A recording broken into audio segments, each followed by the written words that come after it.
এটা আমার ওই আমি যে মাদ্রাসায় চাকরি করি, মুগদা জিলফার হাফিজিয়া মাদ্রাসা, ওই মাদ্রাসার একটা কাহিনী।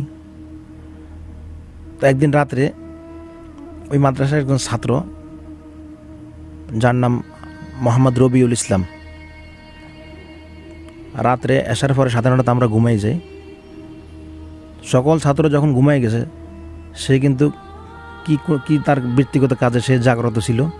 সবাই সে যখন সে ঘুমায়, তো তার সিটটা ছিল জানালার পাশে। তো সিট যখন করতেছে, হঠাৎ জানালা খোলা ছিল, জানালার দিকে তাকায় দেখতেছে বাইরে দিয়া একটা মহিলা বোরকা পরা উড়ি উড়ি যাচ্ছে। এখন সে অবাক হয়ে তার দিকে ভাবে তাকাইছে, তাকায় দেখলো এখন ওই মহিলাটাও তার দিকে আসতেছে। এটা দেখে সে এমন জোরে চিৎকার দিছে, চিৎকারের সাথে সাথে পুরা মাদ্রাসার ছাত্ররা উঠে গেছে। সে বেহুশ হয়ে পড়ে আছে। পরে ছাত্ররা তাকে নিয়ে আমাদের মাদ্রাসার আরেক ওস্তাদ উনার কাছে নিয়ে গেছে। উনি কোরআন শরীফ থেকে বিভিন্ন দোয়া দুরুস পড়ে তাকে ঝাড়ফুঁক করলো। এরপরে বলতেছে সমস্যা নাই, একে ঘুমাইয়া দে, ঘুম পাড়াইয়া দে। পরে তাকে সিটে নিয়ে আসা হলো। সে এখনও ভয় পাইতেছে, চোখগুলো বড় বড় করে জোরে জোরে নিঃশ্বাস নিতেছে। পরে এক পর্যায়ে ছাত্ররা আমাকে ডাক দিল, আমি উঠলাম। উঠার পরে তাকে সামনে আনলাম, বললাম কি হয়েছে। সে কিছু বলতে পারে না। পরে বালা মতো জিজ্ঞাসা করার পরে সে বলতেছে, হুজুর আমি এই জানালা দিয়া একটা সাদা বোরকা পরা একটা মহিলা দেখলাম। ওটা দেখার পরে আমি কেমন জানি আমার ভিতরে অস্থিরতা অনুভব করতেছি, আমার কাছে কিছু ভালো লাগে না। তা আমি তাকে প্রশ্ন করলাম, তুমি কি আশপাশে কিছু দেখো নাকি, দেখো তো। পরে এইভাবে সে পিছন দিকে তাকায় বলতেছে, হুজুর পিছনে দাঁড়ায় আছে মনে হয় ও। তো ওই দেখতেছে, আমরা কিন্তু দেখতেছি না। এরপরে আমি এভাবে দোয়া দুরুস পড়ে আয়াতুল কুরসি, সূরা ফালাক, সূরা নাস এভাবে দিয়ে পুরা পানি পড়া দিয়ে পুরা মাদ্রাসা রুমে ছিটাই দিলাম। পরে এখন তাকে জিজ্ঞাসা করলাম, দেখো তো এখন আছে কি না। পরে সে বলতেছে, না হুজুর এখন নাই।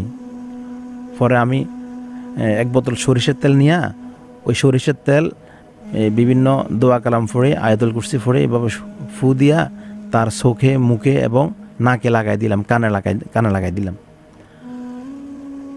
এই তেলগুলো লাগানোর আগে তার চোখ ছিল বড় বড়, জোরে জোরে নিঃশ্বাস নিতে চোখগুলো বড় বড় করে রাখতো। যখন আমি তেলগুলা মালিশ করে দিই তার চোখে, নাকে, কানে, তখন সে আস্তে চোখগুলো বন্ধ করে ফেলে, বন্ধ করে আস্তে শুয়ে যায়। কিছুক্ষণ পরে সে চোখ মেলি একটা বিশ্রী একটা হাসি দিছে, এভাবে হি হি হি করে একটা হাসি দিছে। এই হাসি দেওয়ার পরে আমরা মাদ্রাসার ওস্তাদরা, ছাত্ররা সবাই ভয় পেয়ে গেছে। তখন আমি তার ওই যে হাতের যে কনিষ্ঠ আঙ্গুল, এটা এক হাত দিয়ে দৌড়লাম, দৌড়ে তাকে জিজ্ঞাসা করলাম, তোমার নাম কি বলো। সে আমাকে এভাবে চোখ বড় করে বললো যে আমি তোকে বলবো কেন।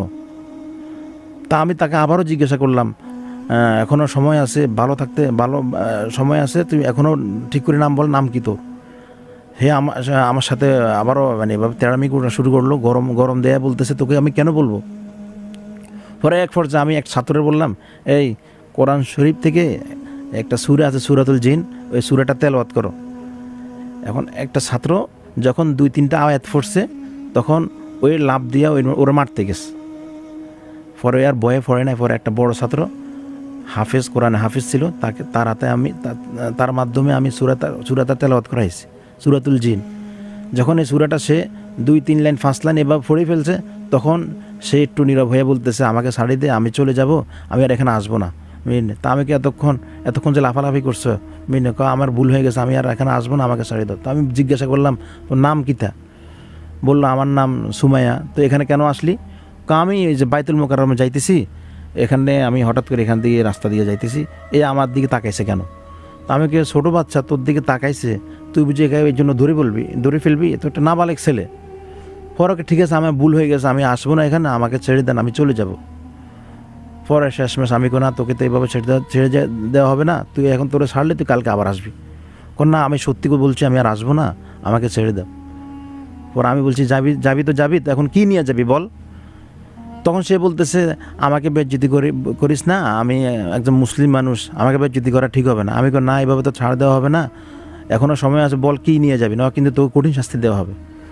পরে লাস্টে বললো, আপনি যা দেন আমরা তা নিয়ে চলে যাব। পরে তাকে একটা সেনা জুতা, পুরান জুতা একটা মুখে দিয়ে দিলাম, ওটা নিয়ে সে চলে গেল। এরপর আর আসে নাই।